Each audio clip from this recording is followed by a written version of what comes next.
안녕하세요. 네. 오늘 교육 심리학 들어가 차례죠. 지난 시간까지 교육 과정 살펴봤습니다. 교육 과정 관련해서 끝나고 이제 여러분 암기 테스트 할 때 보니까 이것저것 막 이제 섞여갖고 혼동이 되고 막 그렇습니다. 끝난 다음에 반드시 암기하시고 그 다음 단계로 넘어가셔야지. 그렇지 않으면 이제 진도가 쭉쭉 나갈 텐데 앞부분하고 뒷부분하고 섞여서 혼동이 되고 그렇습니다. 그날 배운 거는 그날 반드시 정리 암기하시고 다음 단계로 넘어가시고, 아마 처음 공부하시는 분들은 용어 자체가 생소하기 때문에 뒤섞이는 일이 어떻게 보면 당연합니다. 그렇지만 자꾸 암기하고 익숙해지면 이제 주소를 정확하게 찾을 수 있게 되는 거죠. 지난 시간에 질문을 해봤더니 아이즈너의 목표 세 가지가 있죠. 세 가지가 뭡니까? 행동적 목표, 행동 목표, 문제 해결 목표, 표현적 결과, 이렇게 세 가지가 있다, 그죠? 행동적 목표는 타일러식의 목표로서 구체적인 행동 용어로 진술되는 목표다. 그래서 내용 영역과 행동 영역으로 분류해서 구체적인 행동 용어로 진술하는 목표죠. 문제 해결 목표는 문제를 해결하는 목표입니다. 조건이 주어지고, 그래서 조건을 충족하면서 문제를 해결하는 목표. 표현적 결과는 도중이나 이후다, 그러죠. 도중이나 이후. 수업 도중이나 이후에 형성되는 그 무엇, 바람직한 그 무엇을 표현적 결과다라고 했죠. 그 다음에 쿠렐의 파이노가 얘기하는 쿠렐의 의미는 동사적 의미다. 동사적 의미. 그래서 체험과 경험, 반성, 이를 통한 의미 형성을 강조하는, 경험을 강조하는, 다분히 경험을 강조하는 개념이 쿠렐의 개념이다라는 거고, 그 쿠렐의 방법 없는 4단계가 있죠. 4단계. 회전, 분종, 회귀, 전진, 분석, 종합이다. 회귀는 과거로 돌아가서 과거의 경험을 생생하게 현실적으로 묘사해 보는 거고, 전진은 이제 미래로 가야 되죠. 미래, 현실화되지 않은 미래 자신의 모습을 상상해 보는 단계. 분석은 이제 과거 갔다가 미래 갔으니까 과거와 미래와 현재 세 장의 사진을 놓고 이제 비유적으로 표현하는 거죠. 사진을 놓고 뭘 분석한다? 관계, 이들의 복잡한 관계를 분석하는 것. 그 다음에 종합이죠. 종합은 이제 현실, 다시 현실로 돌아와서 내면의 목소리, 자신의 내면의 목소리 귀를 기울이고, 그리고 자문해보는 거죠. 스스로 물어보는 겁니다. 무엇을 물어보죠? 현재 주어진 의미, 그죠? 주어진 현재 의미를 자문해본다 라고 하는 거고, 그 다음에 스나이드가 제시하고 있는 교육과정 실행의 관점, 세 가지 관점 있죠. 충실도, 상호적응, 생성 관점, 세 가지. 충실도 관점은 충실히 이행한다. 이행. 그러니까 외부에서 개발된 교육과정이 있고 교사가 있다. 그 외부에서 개발된 교육과정, 다른 말로 표현하면 이제 계획된 교육과정, 외부 교육과정을 교사가 충실히 이행해야 한다라는 관점이다. 충실히 이행. 기억하시면 되겠죠. 그 다음에 상호 적응 관점, 상호 작용이 아닙니다. 상호 적응 관점, 상호 적응은 외부에서 개발된 교육과정을 교사가 조정 재구성할 수 있다. 조정 재구성, 여기 포인트 잡으시면 되죠. 그리고 생성 관점 또는 형성 관점, 이제 만든다는, 생성한다는 거죠. 그 외부에서 개발된 교육과정은 하나의 참고 도구, 교육 경험을 만들기 위한, 생성하기 위한 하나의 참고 도구에 불과할 뿐이고, 누가? 교사와 학생이 함께 만들어가는 교육 경험을 생성 관점이다. 이렇게 세 가지로 나눴죠. 자, 오늘은 이제 교육 심리학입니다. 지난 시간까지 교육 과정에 대해서 살펴봤고, 교육 과정이라는 것은 한마디로 얘기하면 무엇을 가르칠 것인가라는, 무엇과 관련되는 부분은 그 무엇은 교육 내용이고, 교육 내용을 어떻게 규정하고 어떻게 볼 것인가와 관련된 논의 방식이 교육 과정이다라고 했죠. 그래서 여러분들이 교육 과정과 관련해서 그 학생들에게 가르쳐야 할 그 교육 내용을 지식으로 규정하든, 교과 지식으로 규정하든, 아니면 학생의 경험으로 규정하든, 그 여러분들의 몫이고, 또는 역량으로 규정할 수도 있는 것이고, 여러분들 한번 좀 생각해 봐야 될 부분이고, 이번에는 이제 무엇을 가르친다고 했을 때 누구에게 가르칠 것인가의 문제가 봉착하게 되는 거죠. 그 누구에게 가르칠 것인가와 관련되는 부분이 교육 심리학이다라는 거고, 이때 이 누구라고 하는 것은 학습자겠죠. 학습자를 대상으로 교육 내용을 가르치기 때문에 학습자를 좀 이해하자는 학습자예요. 그 학습자에 대한 이해와 탐구를 도모하고자 하는 것이 교육 심리학이다라고 볼 수 있습니다. 무엇을 이제는 누구에게 학습자. 학습자라고 하면 학습자의 무엇을 이해하자라. 무엇을 학습자를 뭘 이해해야 되니까 학습자의 외모를 이해하는 건 아니죠. 학습자가 어떻게 발달되고 있는지, 학습의 발달 상태 또는 발달 현상, 그리고 학습자가 어떻게 학습을 하는지, 학습 현상. 이 발달과 학습이라는 것이 두 가지 축으로 학습자를 이해하자라는 거예요. 그래서 학습자의 도덕성이 어떤지, 뭐 그 사회성이 어떤지, 이런 발달 상태, 도덕성 발달, 뭐 사회성 발달, 학습자가 어떤 식으로 학습을 하는지 그 학습에 대한 설명과 관련되는 것이 바로 이제 교육 심리학이다라고 볼 수 있습니다. 지난 시간 이제 교육 과정이라는 것이 두 가지 축으로 되어 있죠. 교육 과정 개발의 부분과 개발된 교육 과정 유형의 부분, 이게 두 가지 축으로 되어 있고, 하나 더 덧붙이면 이제 어떻게 운영할 것인가, 이렇게 세 가지로 생각해 볼 수 있는데, 교육 심리학은 두 가지 축으로 되어 있어요. 교육 심리학도 전체를 쭉 살펴보시면 교육 심리학은 발달 부분, 두 번째는 학습 부분. 발달, 어떻게 발달하는가, 학습자가 어떻게 발달하는가의 부분과 어떻게 학습하는가라는 이 두 가지 부분을 설명하려고 하는 설명, 기술하고 설명해 주려고 하는 게 교육 심리학이다. 그 발달과 학습을 설명해서 발달과 학습을 이해하자라고 하는 게 교육 심리학입니다. 그래서 크게 두 가지 축으로 되어 있다. 여러분 T맵이 있죠. T맵, 띵킹맵 보시면 두 가지 축으로 되어 있다. 발달 심리학, 학습 심리학. 그러니까 발달 심리학에서 교육 심리학은 발달 심리학에서 발달 이론을 따오고, 교육 심리학 파트가 분과 학문이 굉장히 많습니다. 심리학 안에서도 그 중에서 학습 심리학과 관련되는 것이 이제 학습 이론으로 이제 따오는 거예요. 뭐 임상 심리도 있고 사회 심리도 있고 많은데, 여러 심리 중에서 발달 심리와 학습 심리 두 가지 축으로 교육적으로 적용하겠다라고 하는 게 교육 심리학이다라고 보시면 돼요. 그렇게 해서 어떻게 하겠냐? 학습자의 발달을 이해하고 학습자의 학습을 이해해서 학습자를 변화시키겠다, 바꾸겠다. 학습자의 변화를 도모하겠다는 게 교육 심리학의 궁극적 지향점이다라고 볼 수 있습니다. 어쨌든 기본적으로 학습자의 학습 상태, 발달 상태, 어떻게 학습하는지, 어떻게 발달하는지, 그 학습자의 학습과 발달, 구체적으로 얘기하면 학습과 발달을 이해하겠다라고 하는 것이 교육 심리학이다라고 볼 수 있고, 어떤 내용을 가지고 이제 학습자를 이해해야지 그 다음에 나오는 게 뭐예요? 교수 방법. 어떻게 가르칠 것인가 문제가 나오겠죠. 그러니까 이제 교육 방법론에서 다룰 부분입니다. 하나씩 보도록 하죠. 먼저 발달 이론, 학습자의 발달을 이해하기 위해서 여러 가지 부분들이 많은데 크게 두 축으로 되어 있는데 발달 부분이 좀 양이 많기 때문에 그 학습의 특성과 관련된 부분만 따로 별도로 뽑았습니다. 별도로 뽑아서 원래 이게 발달 부분과 관련해서 다 들어가야 되는데 따로 뽑아서 하나 더 뽑아낸 겁니다. 그래서 크게 이제 세 가지로 뽑은 거예요. 그게 이제 학습의 특성 부분과 발달 부분, 학습 부분 이렇게 세 가지로 뽑았다라고 보시면 되고, 요 발달과 관련해서 특히 이제 그 학습의 특성을 살펴보면 학습자는 이제 우리가 두 가지로 살펴볼 수가 있습니다. 첫 번째는 지적인 측면, 인지적 측면. 그다음 두 번째는 정의적 측면. 신체적 측면은 굳이 교육 심리학에서 다룰 필요가 없겠죠. 신체적 측면은 이제 체육과에서도 얼마든지 다룰 수 있는 부분이고. 그래서 첫 번째 인지적 특성을 살펴보자. 학습자 인지적 특성이 어떤지를 이해하자라고 하는 부분이고, 인지하면 제일 먼저 떠오르는 게 뭡니까? 지적인 능력이죠. 지적인 능력. 이 지적인 능력을 지능이다라는 지능. 지능을 이해하고, 두 번째는 지능과 창의성은 또 별개의 부분이에요. 둘의 상관성은 약해요.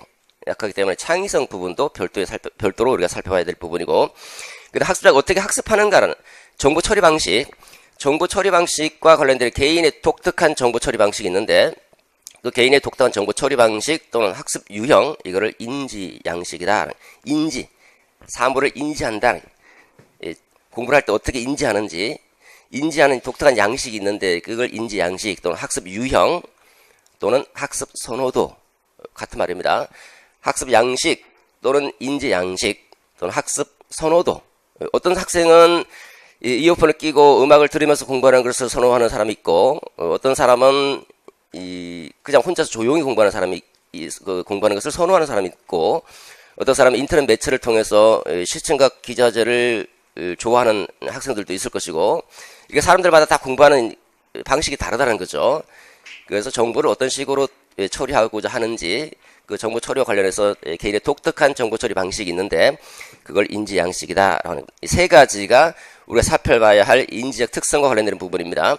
먼저 지적인 측면 관련된 지능 부분을 보시면 전통적인 지능 이론이 있고, 새로운 지능 이론, 그 다음에 지능 검사와 관련해서 살펴봐야 될 부분이 있는데, 원래 지능과 관련된 학문적인 논의는 이 지능 검사가 먼저 나오게 되고, 지능 검사가 어느 정도 정착이 되고 보편화되면서 학자들이 이제 연구하는 걸 좋아하잖아요. 그럼 지능이 뭔데? 질문을 하게 되고 지능의 본질을 한번 탐구해보자 해서 나오는 게 지능 이론입니다. 처음에 지능 측정하기 위해서 지능을 측정하고 지능 검사가 먼저 나오게 되고, 역사적으로 보면 얘가 우선적이고요. 그 다음에 그러면 지능의 본질이 뭔가 논의해보자 하는 게 지능 이론들입니다.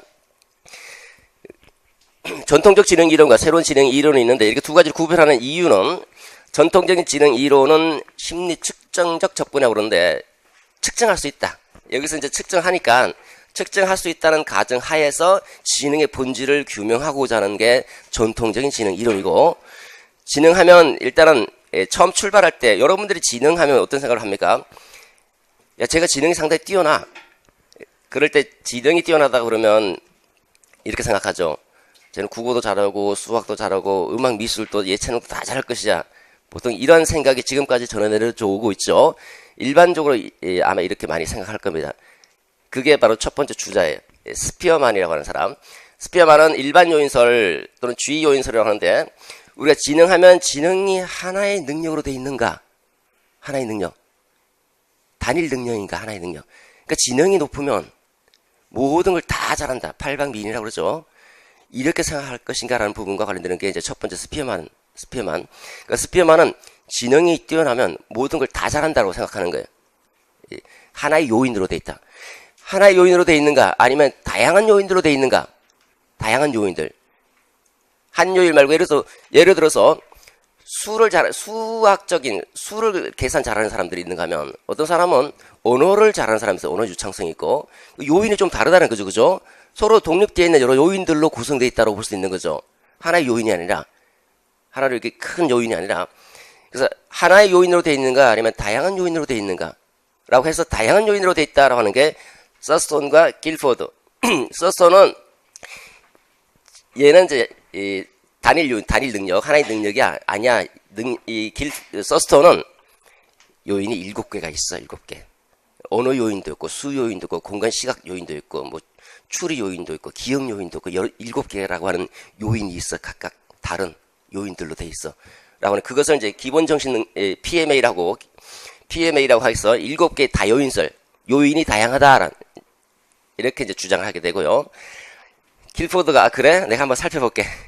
쭉 봤더니 야, 요인 있잖아. 180개나 있네. 180개 요인. 이 사람 이제 복합 요인설이라고 그래. 얘는 다요인설. 합치면 어쨌든 다 다요인설, 얘도 다요인입니다. 여러 요인으로 돼 있다. 얘는 180개, 길포드는 180개 요인으로 돼 있다. 지능 요인은. 그래서 180개 여러 다양한 요인들로 지능을 구성하고 있다. 이렇게 설명하고 있습니다. 그래서 요인설에 대해서는 이제 길포드 이후에는 이제 할 말이 없습니다. 180개면 더 이상 할 말이 없거든요. 200개 내나 300개 내나 뭐 비슷비슷하죠. 그죠?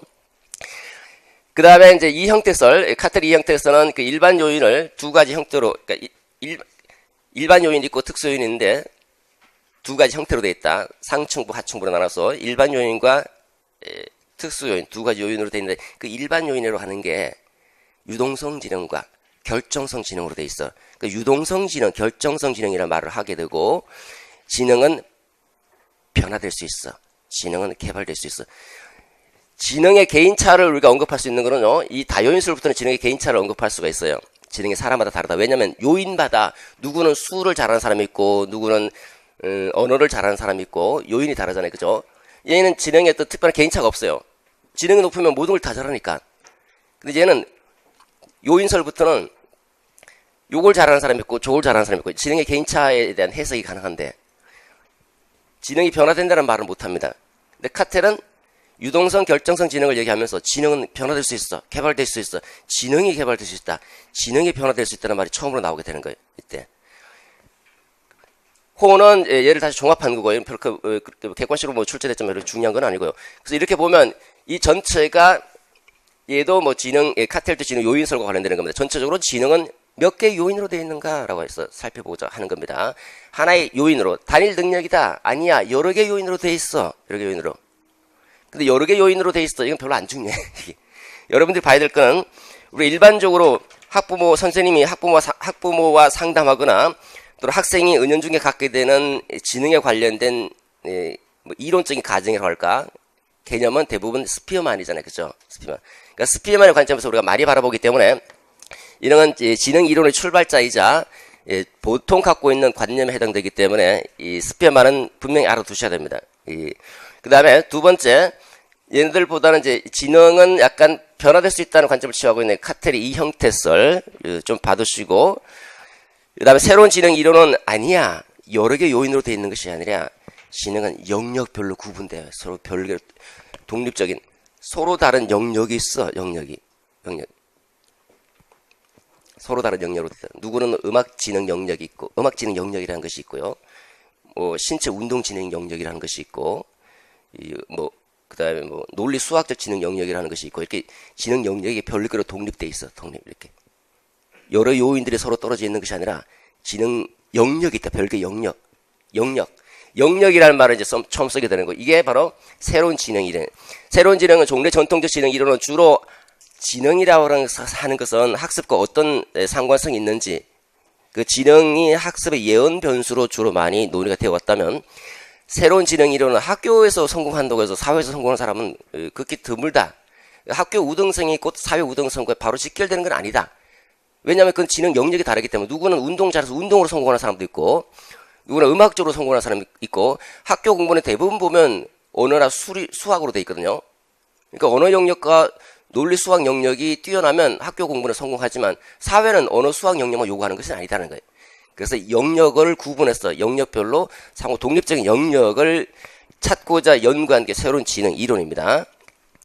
그래서 대표자가 이제 가드너, 하버드 대학 심리학 교수죠. 아직도 살아있죠. 스턴버거 예일대 심리학 교수입니다. 두 분 다 이 새로운 지능 이론을 펼치고 있는 사람이고, 두 분 다 중요한 사람이죠. 그리고 이제 스턴버거 이후에 지능 이론이 이제 나오지 못하고 있습니다. 그러니까 지능 이론은 스턴버거가 끝낸 사람입니다. 스턴버거가 이제 지능 이론을 뭐 어떻게 보면 이제 요인설의 종결자는 길포드고, 180개야. 더 이상 할 말이 없지. 그 다음에 영역, 지능 몇 개 영역으로 돼 있어. 영역 이론의 종결자는 스턴버거. 그래서 지적인 측면을 이제 다루다 보니까 이제 한편으로는 이제 감성적 측면, 정서적 측면의 지능 이론 이제 다른 부분에서 나타나기 시작하죠. 그래서 어쨌든 우리가 최근에 2015 개정교육과정보다 관련된 2015 개정교육과정은 행복교육을 지향하죠. 2015 개정교육과정은 사회적 삶에서 역량을 강조하고 있고, 그러다 보면 학교 공부 잘하는 것도 물론 중요하지만 사회적 삶에서 성공할 수 있는 그런 역량을 강조하고 있다는 차원에서 본다면 새로운 지능 이론 매우 중요하다고 볼 수 있습니다. 그래서 우리가 봐야 될 부분은 가드너와 스턴버그라고 하는 사람이고, 물론 이제 기본적으로 좀 중요하다면 얘하고 그 다음에 예순위 이렇게 1, 2, 3 이런 순위로 아마 접근할 것이고, 그렇지만 전체적으로 볼 때 이 지능 이론 부분은 중요성은 조금 떨어질 수 있다. 왜냐하면 지금 논의는 지능 이론에 있는 게 아니라 동기 이론으로 다 옮겨가고 있습니다. 전부 다 학자들은 지능은 거의 다 연구가 다 끝났다 거의. 그래서 동기 쪽에 초점을 맞추고 있으니까 인지적 특성보다는 정의적 특성에 초점을 많이 맞추고 있다는. 학습의 지적인 영역, 지능이라는 것도 학습의 예언 배운수로서 매우 높은 상관성을 갖고 있어요. 지능과 학업 성취도의 관계는. 근데 동기라고 하는 것도 높은 상관성을 갖고 있거든요.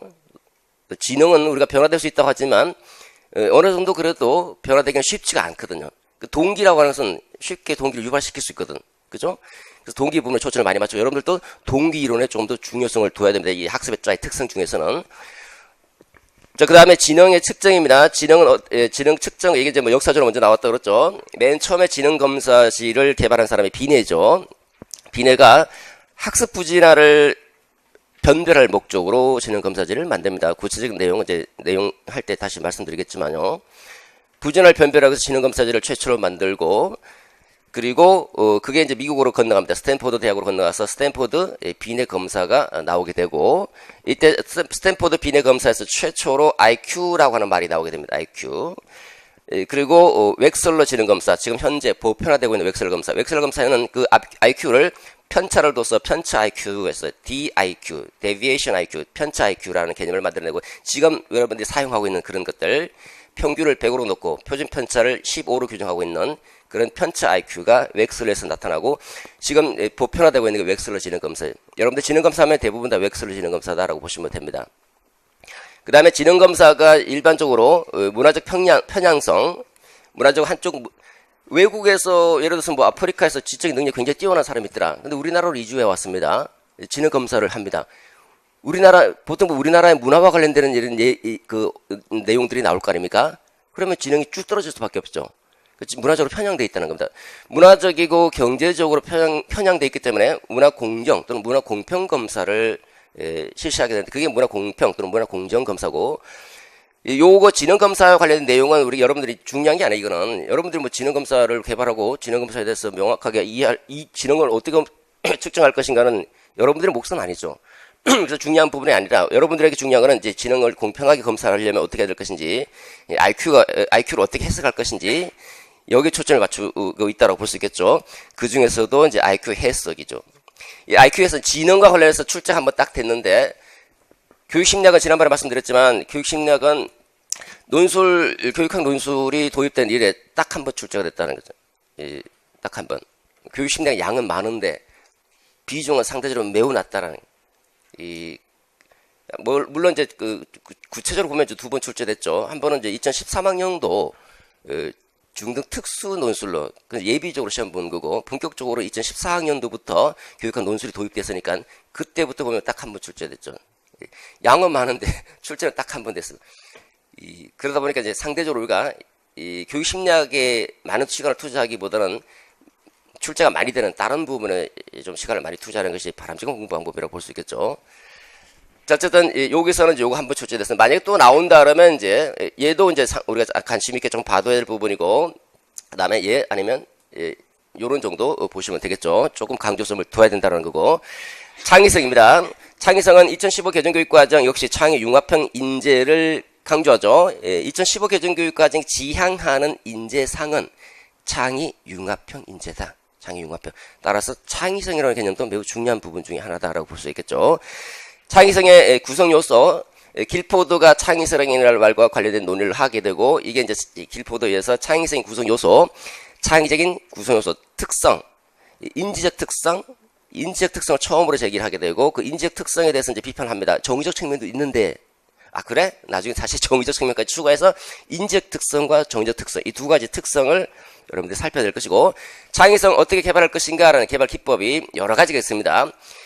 이 창의성 개발 기법은 크게 물어볼 수도 있고, 세부적으로 하나씩 작게 물어볼 수도 있기 때문에, 일단 일반적인 창의성 개발 기법 전체를, 목차를 일단 기억하셔야 되고, 그 다음에 두 번째는 세부적인 내용까지도 기억해 두시는 것이 좋겠죠. 중요한 파트니까, 이 창의성은 관심을 기울여야 될 파트다. 그 다음에 인지 양식, 이제 학습자가 어떻게 공부하느냐의 부분에서, 예를 들어서 뭐 이어폰을 끼고 음악을 들으면서 공부하는 것을 선호하는 학습자가 있는데, 그렇게 공부하는 것이 오히려 효과적이다, 이 학생이.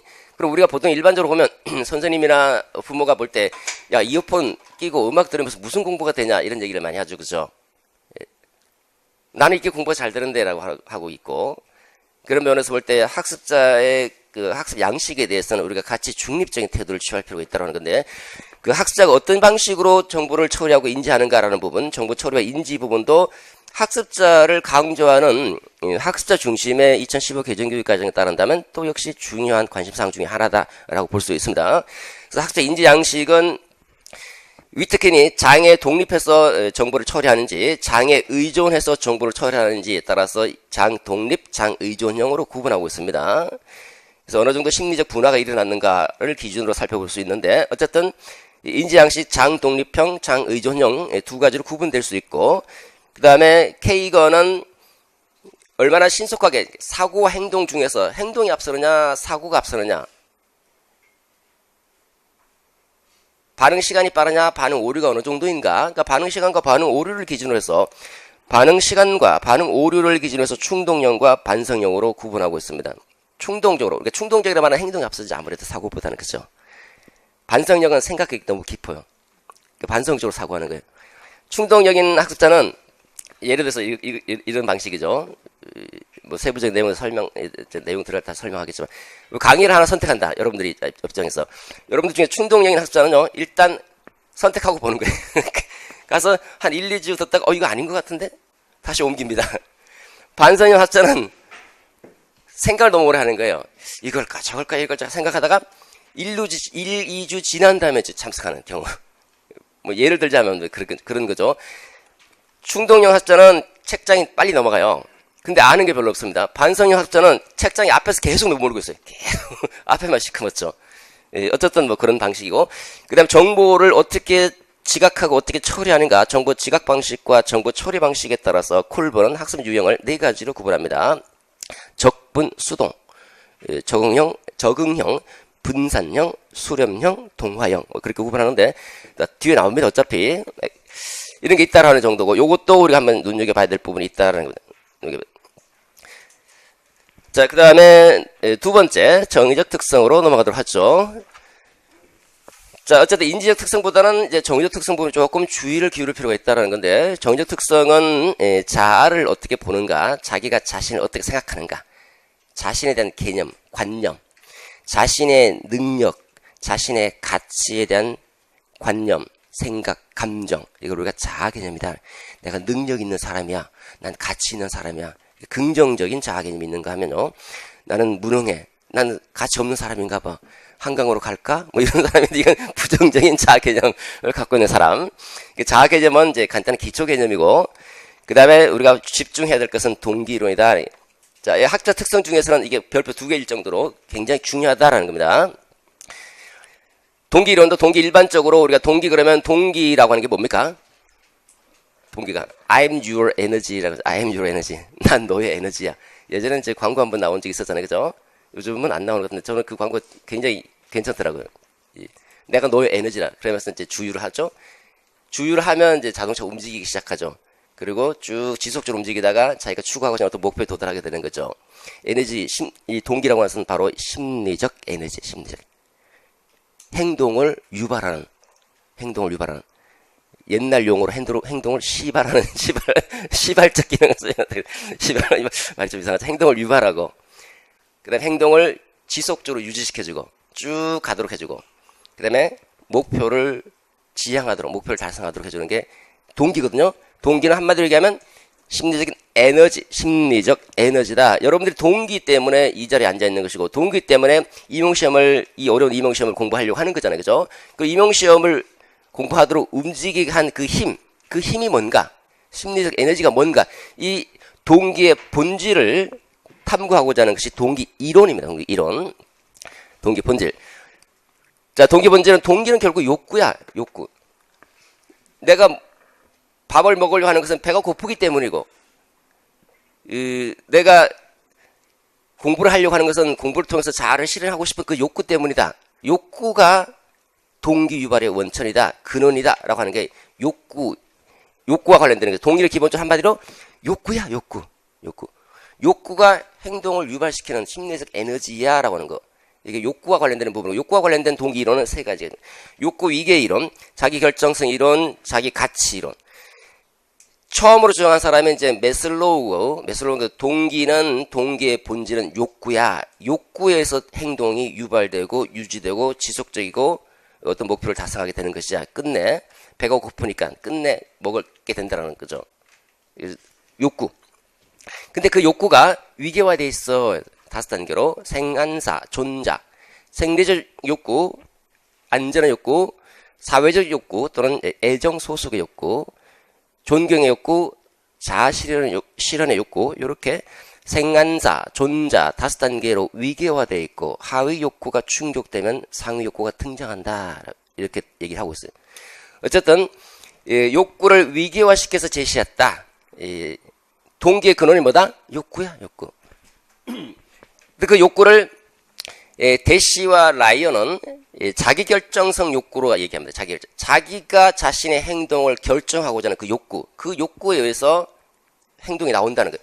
여러분들도 여기 억지로 뭐 예를 들어 부모의 강요해서 다른 사람의 강요해서 여기 가서 강의 들으라 이렇게 한다고 오는 건 아니잖아요. 그죠? 자기가 나름대로 생각해서 자기가 결정하고 싶은 거예요. 자기가 결정해서 이렇게 오는 거잖아요.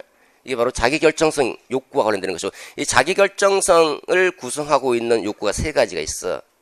자유관, 자율성 욕구, 유능감, 유능해지고 싶은 욕구, 그리고 관계성 욕구, 타인과 긍정적 관계, 안정적 관계, 이런 관계를 맺고 싶어하는 욕구, 관계성 욕구, 이 세 가지 욕구로 구성되어 있어 라고 설명하는 게 자기 결정성 이론. 최근에 내재적 동기를 강조하고, 최근에는 이제 외재적 동기보다는 내재적 동기를 강조하고 있는 경향이 많고, 그 내재적 동기를 가장 잘 설명할 수 있는 이론이 자기 결정성 이론. 내가 결정했다는 거예요. 내가 결정했어. 그래서 요 욕구 위계 이론은 워낙 기본적인 것이기 때문에 중요한 겁니다. 행정고시에도 출제됐고, 최근에. 근데 그 최근의 중요도로 본다면 자기결정성 이론은 훨씬 더 중요하죠. 사실 다 중요합니다. 조금 이제 우선순위를 둔다면 자기결정성 이론은 내재적 동기와 밀접하게 관련되어 있다. 그래서 매우 중요한 것 중에 하나다라고 볼 수가 있습니다. 그 다음에 자기가치 이론, 자기 가치를 보존하고자 하는 욕구가 있어요. 아무리 그가 무도한 인간이라 하더라도, 예를 들어서 뭐 폐륜하다, 폐륜 범죄를 저질러서 뭐 현장에서 재연한다 할 때 옆에서 막 욕하고 뭐 예를 들어서 물병 던지고 하면 어떡합니까? 이렇게 쳐다보잖아요. 이렇게. 왜냐면 자기 가치가 손상되니까. 그래도 아무리 나쁜 사람이라도 인간은 누구나 다 자기 가치를 보존하고자 하는 욕구가 있다는 거.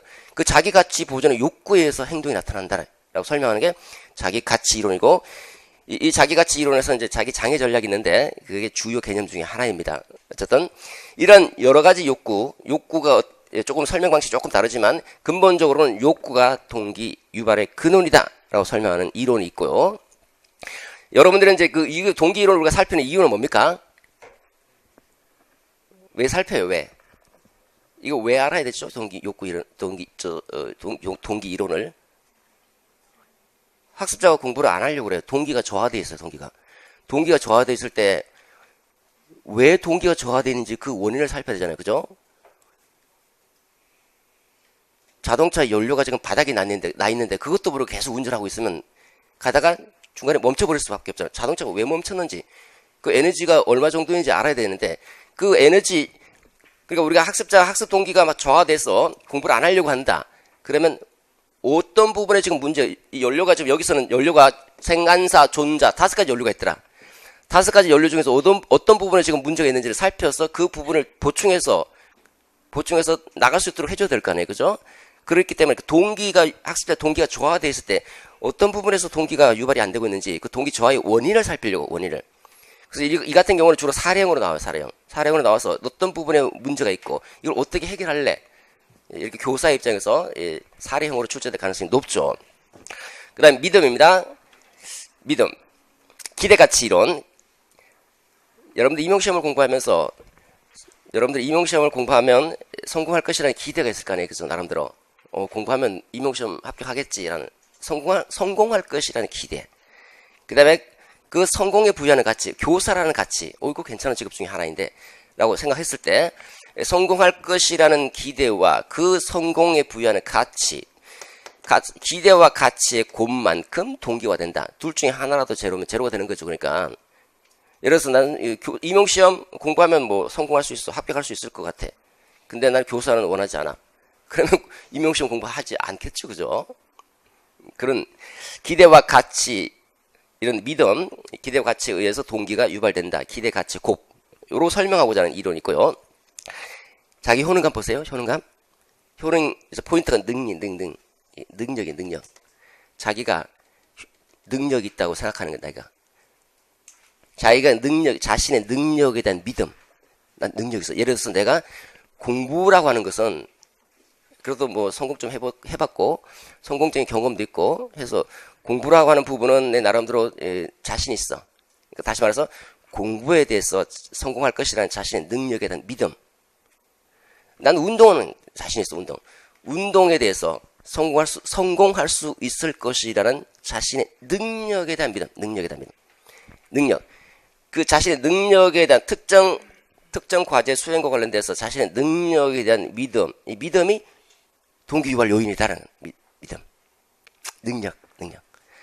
이렇게 설명하고자 하는 게 자기 효능감 이론. 그 다음 귀인 이론은 귀속시킨다는 게 원인.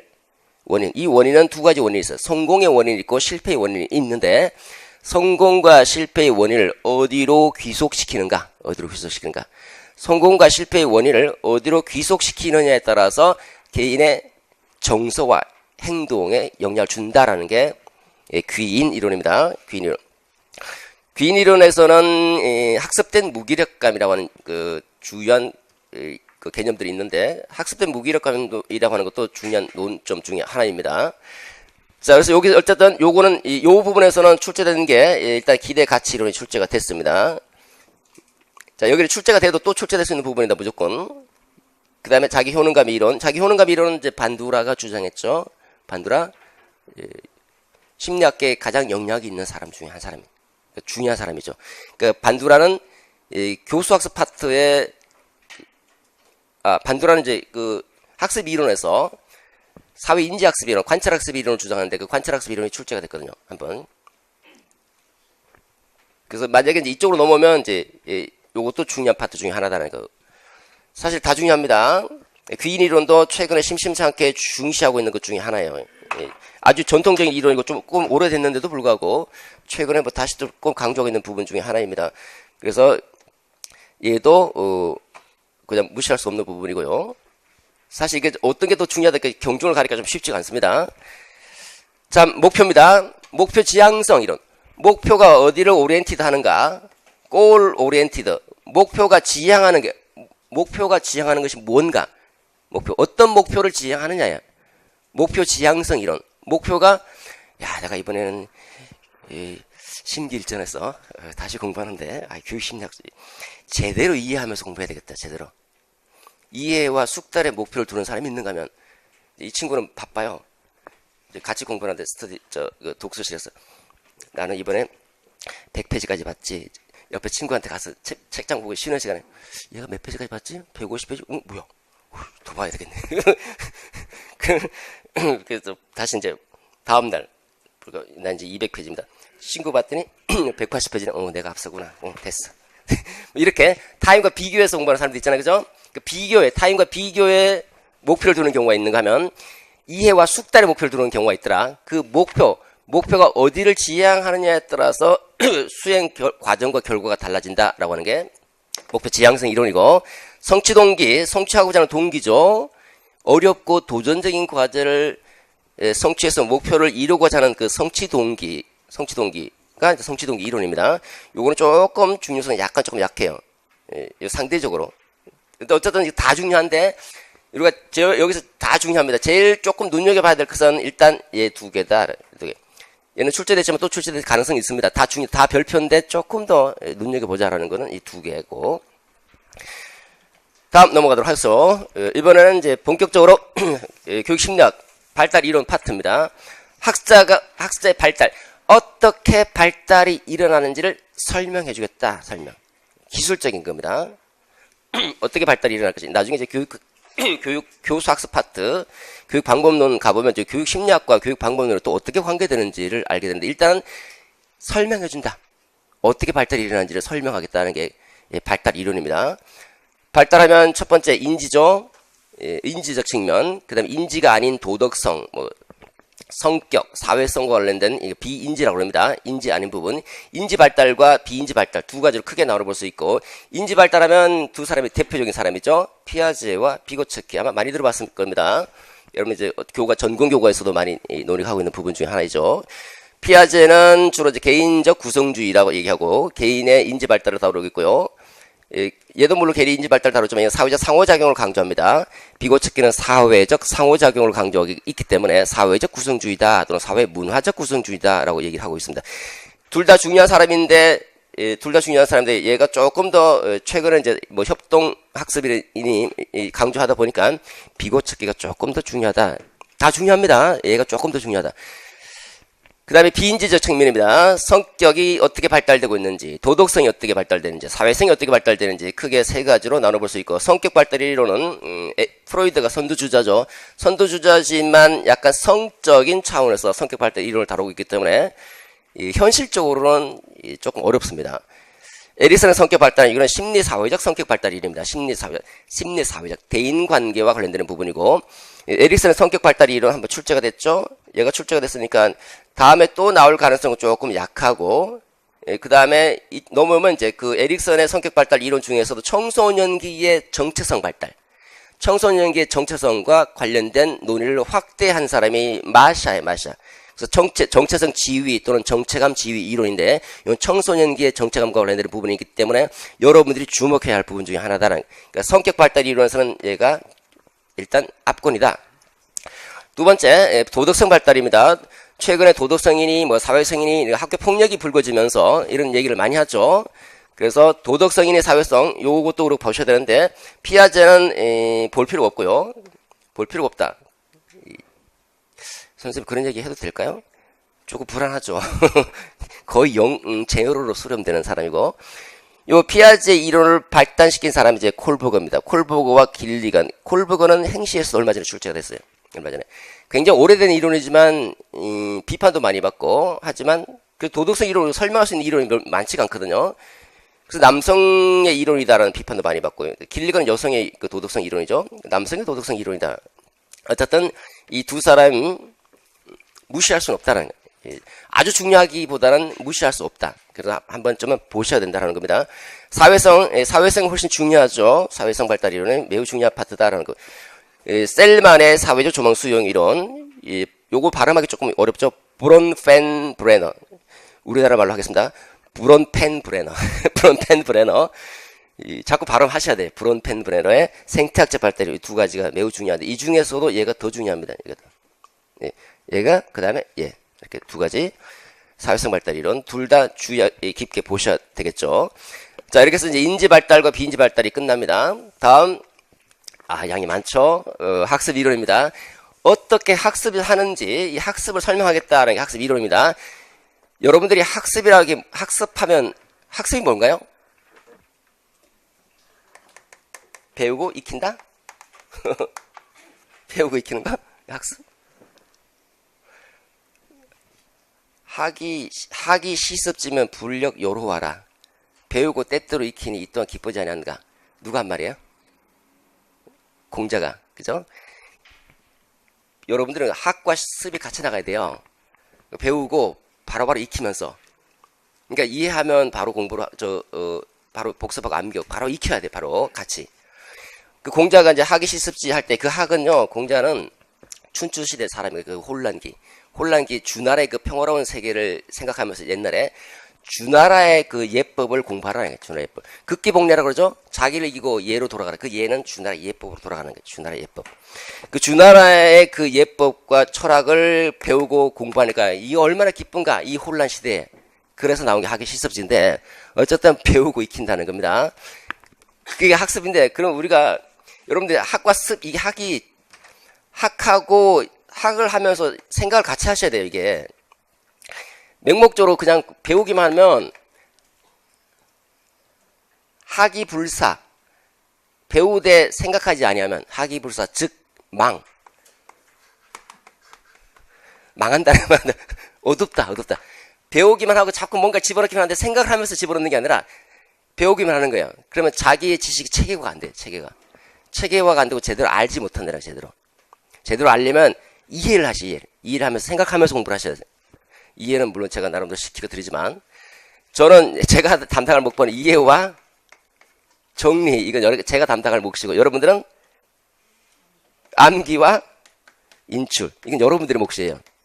정리, 지금 책은 교재가 조금 나름대로 이렇게 양이 있지만, 나중에 뭐 핵심 터치가 5월인가 7월 정도면 아마 작년 5월에 상했나?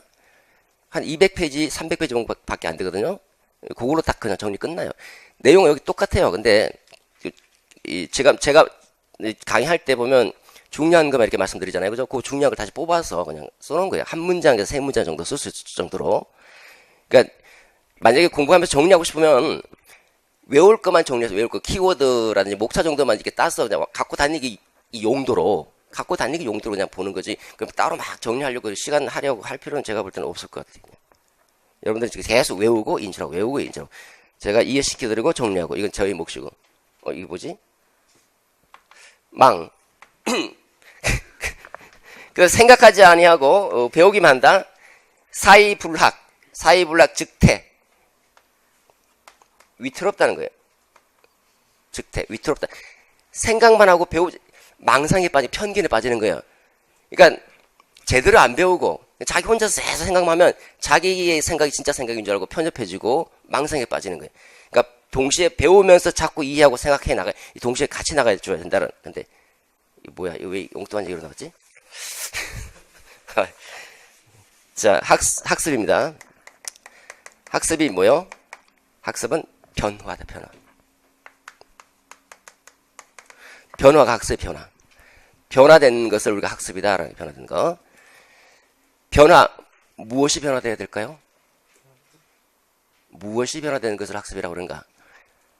행동주의에 따르면 심리학에는 크게 보면 심리학은 크게 세 가지 파가 있는데, 정신분석학 세력, 이게 제일 1세대,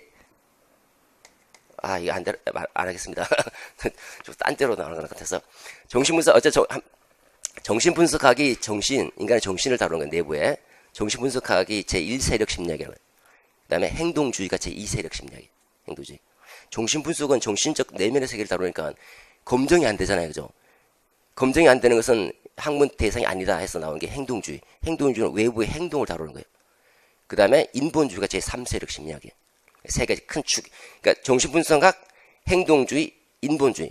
근데 행동주의는, 학습은 행동의 변화야, 행동 변화. 요거는 행동, 외적인 행동이 바뀌어야지 학습한 것이다 라고 하는 것이고, 행동이 변화되지 않으면 학습한 것이 아니라는 거예요. 예를 들어서 내가 너를 좋아해. 마음속으로만 너 좋아해, 사랑해, 좋아해. 초콜릿 하나 안 줍니다. 근데 이 친구는 만날 때마다 초콜릿 하나씩 줘요. 말하지 않아도 그냥. 누가 학습한 겁니까? 후자가 학습한 거라고 생각하는 거예요. 이 학습을 설명하기 위해서 이제 조건 형성 이론이 나오게 되는데, 어쨌든 행동이 변화되는 것은 학습이다. 두 번째는, 행동이 중요한 것이 아니라 행동은 나중에도 나올 수 있어. 행동이 나타나지 않아도 생각이 바뀌면 행동이 바뀔 수 있거든. 생각이 바뀌는 게 더 중요한 거야. 생각이 바뀌는 거, 인지가 바뀌는 거, 그 인지 구조의 변화, 인지의 변화가 학습이야 라고 설명하는 게 있어요. 얘가 행동주의.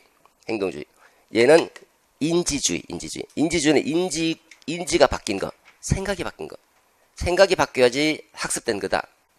그러면 행동주의와 인지주의가 있죠. 이 행동주의와 인지주의 사이에 있는 게 사회 인지학습이라고, 관찰학습이라고, 관찰학습. 야, 내가 생각이니 행동이니 하는데 사실 인간이 이렇게 따로 떨어져 있는 게 아니잖아. 생각, 행동이.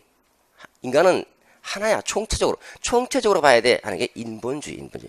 그래서 보시면 학습이론, 행동주의, 인지주의, 인본주의.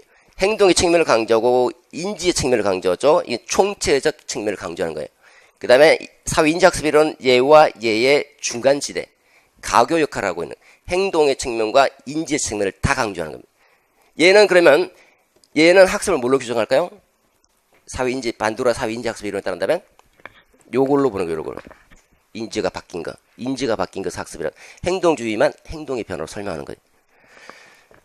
자, 하나씩 보도록 하죠. 행동주의 첫 번째가 파블로프, 고전적 조건 형성 이론, 또는 고전적 조건화, 손다이크, 스키너, 이렇게 넘어오고 있는데, 우리가 주의를 기울여야 될 사람은 이제 여기서 파블로프와 스키너다.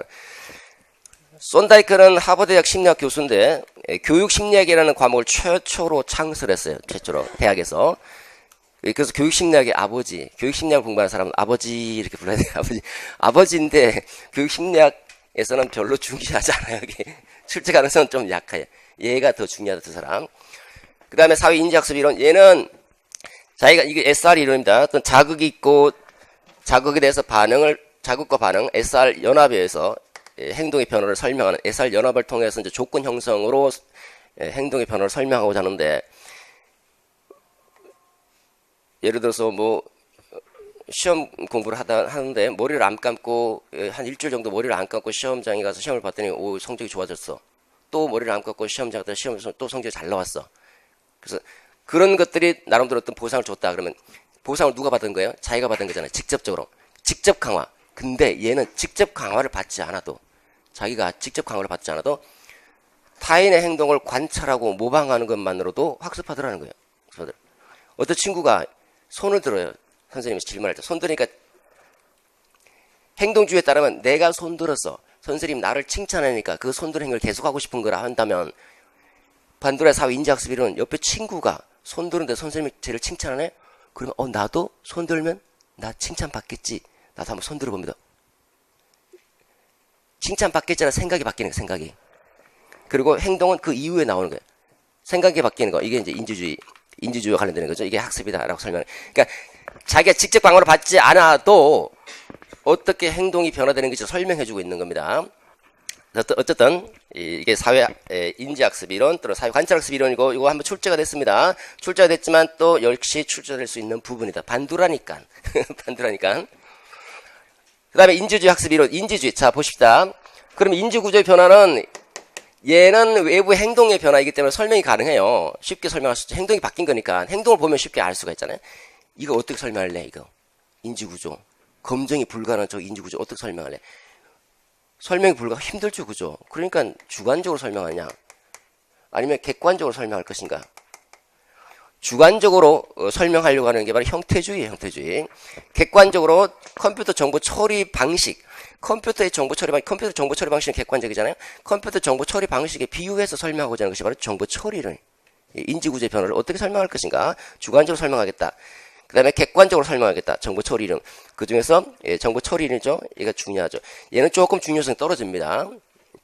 약간 썰 같은 거니까 주관적으로 설명하다 보니까 매우 중요합니다. 정보 처리 이론. 여러분들한테도 도움이 많이 되고 매우 중요하다. 인지학습 이론에서는. 자, 학습 이론에서는 우리가 보시면 그 다음에 인본주의입니다. 학습 이론에서는 출제된 게 교육심리학 자체가 워낙 출제가 적지만 출제된 게 딱 하나. 사회 인지. 그 다음에 나오면 행동주의 아니면 인본주의, 그러니까 인지주의, 정보 처리로 나오겠죠, 그죠? 차순위로. 얘 아니면 행동주의도 매우 중요합니다, 매우. 둘 중에 하나가 나올 가능성이 있다. 학습 이론에서 출제한다면. 그런데 얘가 조금 더 비중이 높지 않을까, 이렇게 생각을 해봅니다. 자, 그 다음에 이제 행동주의적 측면을 여기다 집어넣어서, 적응과 부적응을 설명하고, 그 다음에 정식 분석학적 측면을 다시 여기다 집어넣어서 설명하는 게 적응과 부적응 부분입니다. 중요성은 상대적으로 약하다. 객관식 때도 상대적으로 약했습니다. 자, 이렇게 다시 정리해 보시면 크게 두 축으로 나눠본다. 발달 이론과 학습 이론 두 축으로 나눠보는데 그 발달 이론을 다시 이제 분류를 해서 앞으로 뽑아내서 학습의 특성을 살펴볼 수 있다. 인지적 특성, 정의적 특성. 인지적 특성에서는 지능 부분, 지적인 능력, 지능을 어떻게 볼 것인가, 지능의 본질을 규명하고자 하는 지능 이론이 있는데 전통적 지능 이론은 지능이 하나냐, 지능이 여러 개냐, 몇 개 요인으로 되어 있는가 이렇게 따졌다면 최근의 지능 이론은 영역별로 되어 있어요. 영역이 달라. 영역별로 구분해서 설명하는 가드너 다중지능 이론, 스턴버그 삼원지능 이론 또는 성공지능 이론 이 두 가지가 중요하고 그 다음에 그 지능 검사에 나온 지능 지수 어떻게 해석할 것인가. 이거 지능 지수 해석은 한번 출제됐지만 또 출제될 수 있는 부분으로 또 중요한 팝도 중에 하나이고요. 그 다음에 창의성, 학습의 창의성. 창의성 어떤 특성들을 갖고 있는지 인지적 측면과 정의적 측면 두 가지 특성으로 나눠 살펴보고 어떻게 개발할래. 그리고 인지 양식, 학습의 인지 양식, 정보 처리 양식과 관련된 세 가지 방식 있죠. 장 독립이냐, 장 의존이냐, 충동형이냐, 반성형이냐, 콜루버의 정보 지각 방식과 정보 처리 방식에 따른 네 가지 유형. 그 다음에 정의적 특성으로 넘어오면 정의적 특성은 동기 이론이 매우 중요하다. 자아 개념은 일단 부차적이고 동기론을 욕구로 볼 것인가, 아니면 믿음으로 볼 것인가, 목표로 볼 것인가에 따라서 몇 가지 이론들이 있고 동기론은 어쨌든 전체로 다 중요하다. 그 다음에 발달 이론과 관련해서 볼 때 학습의 발달, 인지 발달, 비인지 발달로 나눠볼 수 있다. 인지 발달은 비고치키와 피아제가 담당하고 있고 비고치키가 조금 더 강조점을 둬야 될 것이고 두 번째 비인지 발달, 성격 발달 이론 마샤에 조금 더 중점을 두자. 그리고 도덕성 발달 콜버거, 길리건. 그 다음에 사회성 발달 이론 셀만의 사회적 조망수용 이론 매우 중요하고 브론펜브론의 생태학적 발달 이론도 중요하다. 학습 이론입니다. 크게 보면 행동주의, 인지주의, 인본주의인데 그 사이에 걸쳐져 있는 거 반도나 사회 관찰학습 이론. 행동주의하고 정보 처리 이론 조금 더 강조점을 두고 봐두시는 것이 좋겠다라는 겁니다. 자, 이렇게 해서 교육 심리학 전체를 살펴봤습니다. 좀 쉬었다가 구체적인 내용 들어가도록 하죠.